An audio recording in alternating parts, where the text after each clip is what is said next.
zangu waombolezaji wote, baba askofu, familia ya mzee Mtei na Watanzania wenzetu wote mliofika hapa, tumsifu Yesu Kristo.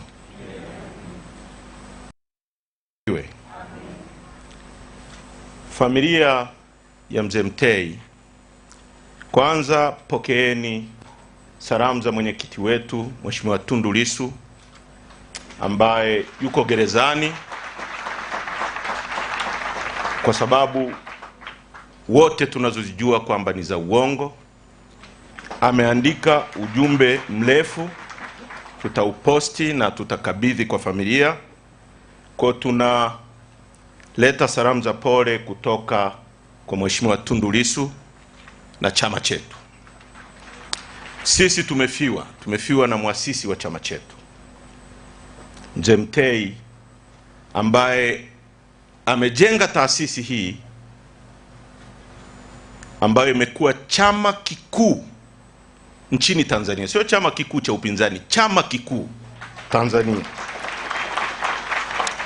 Sisi kwetu tumepoteza mtu wa muhimu sana. Kila mtu aliyekuja kuzungumza hapa, na namshukuru kaka yangu Zito Kabwe, amezungumza vizuri sana kuhusu msimamo, na baba askofu wa mzee Mtei. Kwa wale mnaotuona sisi Chadema na misimamo yetu, ni kwa sababu ya DNA, vinasaba vya muasisi wa chama chetu. DNA yetu sio kufitin kwamba jambo lifanyike rahovyo sisi tutafute njia ya kufitin. Sisi hatuko hapo. Mzee Mtei aliacha uwaziri, mimi nimekuwa mbunge, najua waziri wa fedha, kwa sababu ametofautiana na rais. Na sasa hivi baba askofu ingekuwa hatari, kwa sababu angeweza kupotea au lolote lingempata. Aliacha uwaziri. Nani anaweza kuacha uwaziri leo? Sana sana utakachofanya, rais anataka tuende hivi, utaalamu wangu uniambii tuende hivi, lakini ngoja niende hivi, ni fitin pale anapotaka ili tuende mbele. Kwa huyu ni mtu ambaye ametujengea taasisi ambayo ni ya mfano, na sisi tunamkumbuka sana na tutamkumbuka. Nataka kuchukua nafasi hii kuwashukuru wanachama wetu wote waliotoka nchi nzima, mikoa yote wako hapa. Mwenyekiti Mbowe, nataka nikuhakikishie kwamba wanachama wetu wamekuja kwa mamia, kwa maelfu.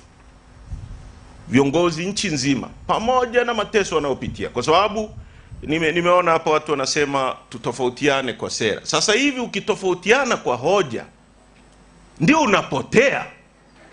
Watu wanapotea na hawaonekani, sio mzaha. Kwa sababu baba, tumefata kile ulichotufundisha kufuata. Hatukosei chochote. Tunapotezwa kwa sababu tumekuwa wafuasi wa misimamo yako. Lakini tunamuomba Mwenyezi Mungu akupokee. Nataka kuhakikishia Watanzania na wanachadema nchi nzima, chama chetu hakitayumba hata tone kutoka kwenye msimamo aliyoianzisha mzee huyu, kupigania haki za watu, kupigania uchumi shirikishi na kusema ukweli daima. Mwenyezi Mungu atubariki. Asanteni sana kwa kunipa nafasi ya kunisikiliza.